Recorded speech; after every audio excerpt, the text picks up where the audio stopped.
Luluto ako ng kalderetang baboy. Ito yung baboy spare ribs sa kakasim. Malambot na yan. Napakuluan ko na yan sa toyo at kalamansi at paminta. Tapos isang patatas. Dahil maraming kamatis, lagyan ko ng kamatis, sibuyas, sili, at siling pare.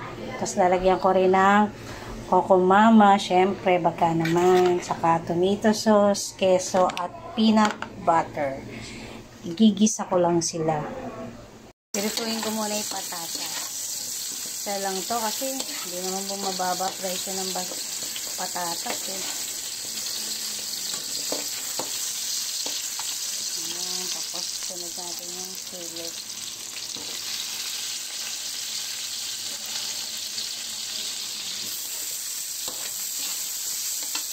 Ayan, pag ganyan, pwede na yan. Hahanguin ko na.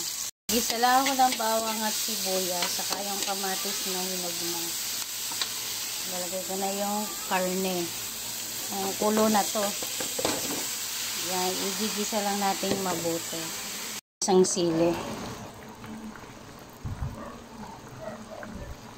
Saka yung tomato sauce.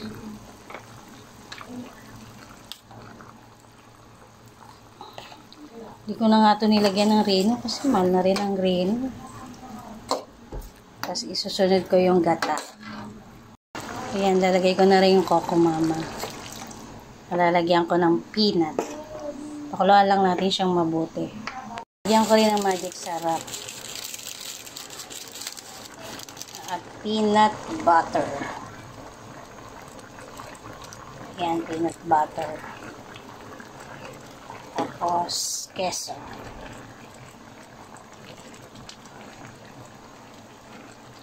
Saluin lang natin siyang mabuti.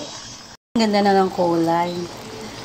Malapit na to. Kaya lalagay ko na yung piritong patatas at siling pang-apritada. Sandali na lang to. Luto na to. Kung gusto nyo maanghang, lagyan nyo ng siling labuyo. Saka pamintang crack. Dito kasi sa amin, ayaw nali ko ng maanghang. Taingkot na. Sarap nga eh.